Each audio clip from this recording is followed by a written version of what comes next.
Hi guys, it's Annie aka the Noctrader, your friendly neighborhood swing trader, back again with another video. And in this video I'm going to go through my technical analysis report for the 24th of April 2019 for the US and UK stocks that I have on my watch list. Let's get straight into the video.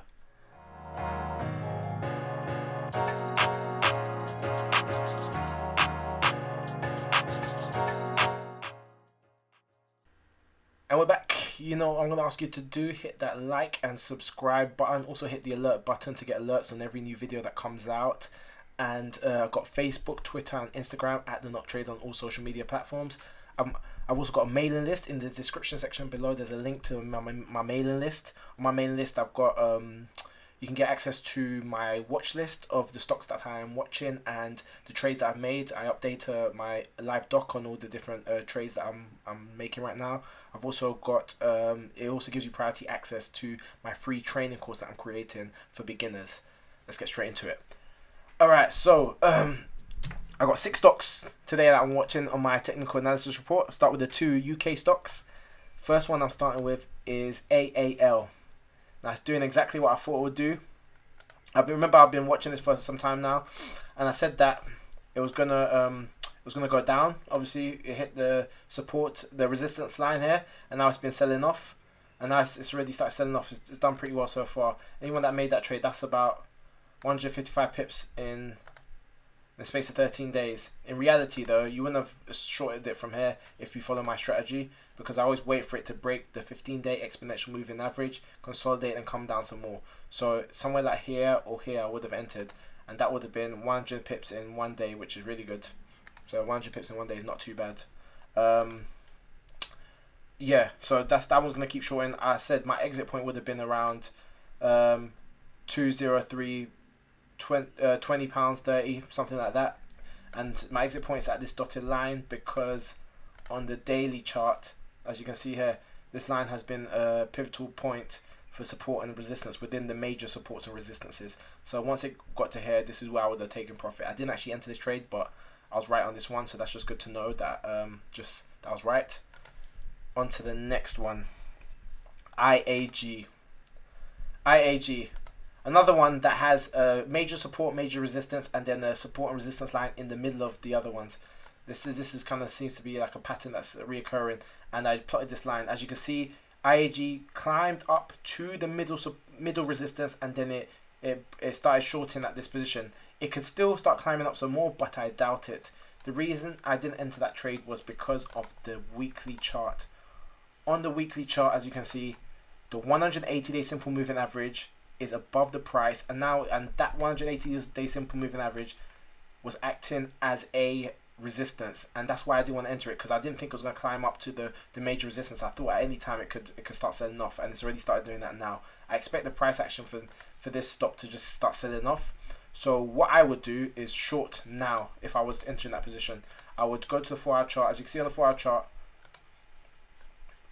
let me go back to daily first. On the daily, it's hit that, it's coming down, and look at the MACD, look at the RSI. All of them are kind of telling us the same thing. It's telling us that it looks like it's going to start selling off.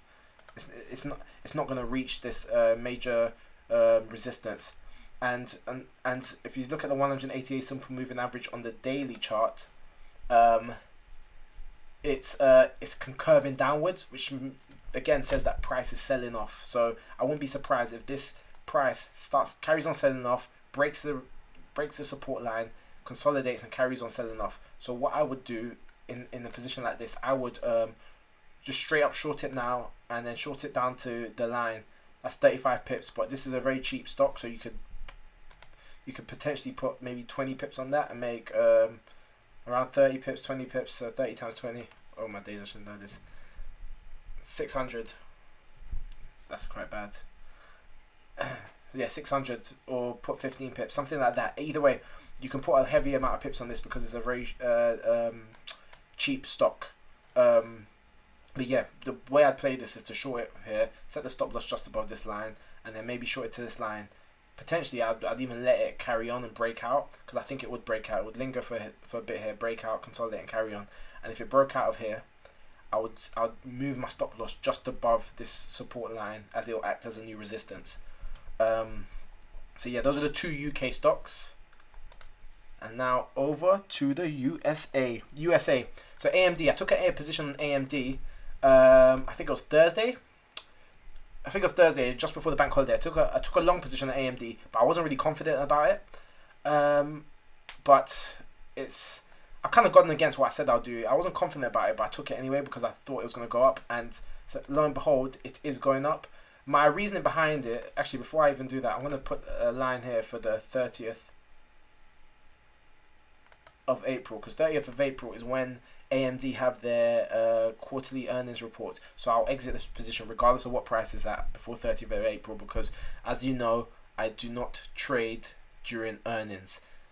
Watch the Crocs video if you want to know why I don't trade during earnings, because yeah, just watch that Crocs video, link in the top right hand corner. Trade earnings once before, it's been documented, I failed. Even if I got it right, it's pretty much of a gamble because you never know what's going to happen when you trade earnings. The company can beat their earnings guidances and still share prices might fall. Yeah, it's too much of a gamble, so I don't trade earnings. I get out of my position before earnings happen. As you can see here, AMD sold off last time during earnings. So whatever happens, whether it goes up or down, I'm exiting this position before the 30th of April, before earnings. And that's what this this vertical line is for, just to remind me. Yeah, so my reasoning behind that. Okay, so AMD. On the I actually put on my Twitter that I was going to trade this.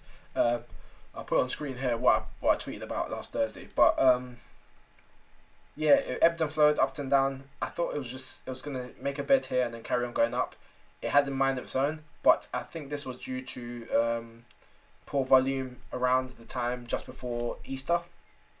But it's starting to, it climbed out of this horizontal channel pattern, and now I'm pretty confident that it's gonna just keep climbing up. So it's gonna, I reckon it'll consolidate on this line, then carry on climbing up. I'm currently £70 up on my trade, but I can see it just keep climbing up until earnings, and then whatever is to be will be with earnings, whether it will spike up or spike down. But I'm not going to be there to find out what's going to happen. And it's nearing an all-time high. Its all-time high, which is this red line here. If you go on the daily chart, you can see, yeah, it's getting closer to this all-time high. I don't think it will hit it, but I think it will get very close to it. And the reason why I think that was if I go back to the 4-hour chart, you want to see what price has done historically with AMD. So from here, from support to resistance, that was 500 pips, 6 days. From support to resistance, that was 550 pips, 6 days. So let's say from here to here, that's about 500 pips. So that's 500 pips from the support to potentially where the resistance would be so $32 would be about yeah. So from it would be about 500 pips as well. So I reckon it can get to about $32 before it hits earnings. So that I'd say my take profit would be about $32. So let me just put something here just to denote. This is kind of where my take profit will be, if I'm hopeful. But either way, it's going to be before it hits earnings. GUSH. Now, I don't really... this is probably one of the first ETFs that I've really paid attention to. If you don't know much about ETFs, GUSH is a it's a oil and gas ETF. So it has a batch of stocks that it tracks. To be honest, there's no point in me explaining ETF. I'll make another video about it. It's too complicated to kind of give a half-assed explanation of it. But either way, GUSH is... If you want to trade this, you want to trade this on the hourly chart because it's very volatile. The 4-hour chart will be too much. So I kind of thought I saw a pattern here, but it's broken out of this pattern. There's this line here. It's doing lots of madness. But GUSH and DRIP are inverse ETFs to each other. So if you see DRIP, I'll open DRIP in a new tab. This is what I'll do. I'll put this here.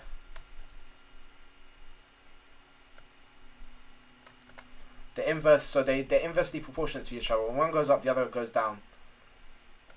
So but you can't short either of them. You have to just trade the other one if you wanna take a position. So you have to take long positions in either of them.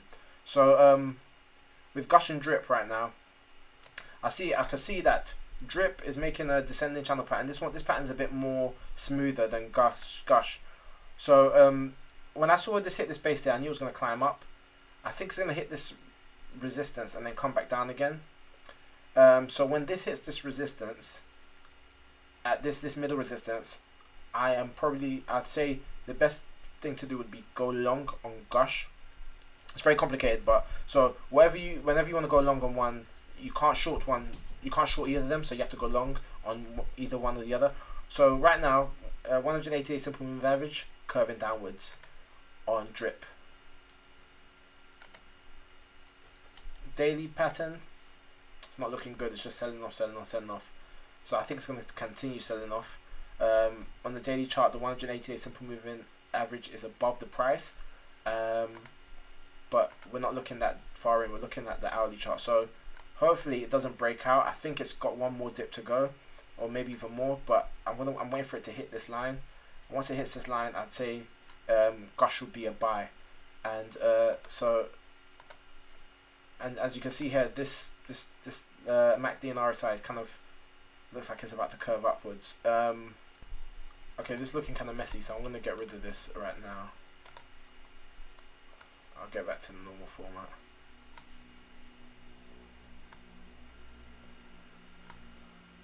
So what I'm going to do here is I'm going to go to drip and set an alert on drip for this line. I set an alert around here. So once it hits that line, it will let me know, and then I'll probably take a long position on GUSH. Yeah. So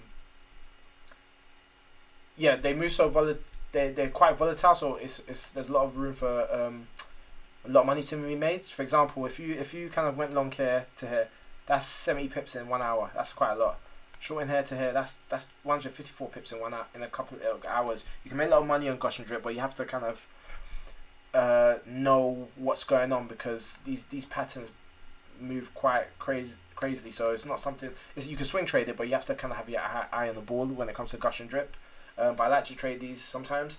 Hopefully this will do what I expect it to do. It will hit there and then retrace back down. And if it starts doing that, then I will enter a long position on GUSH here.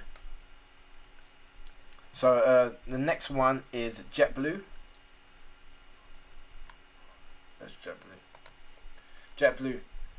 So I'm kind of annoyed with this one, because I've been following this for quite a long time, and I kept saying, yeah, it's going to break out, I didn't think I was going to miss this trade, and I missed it, and I'm annoyed, but it happens. It broke out to the upside, and I've said this in the last couple of videos, but I didn't think it was going to break out so emphatically.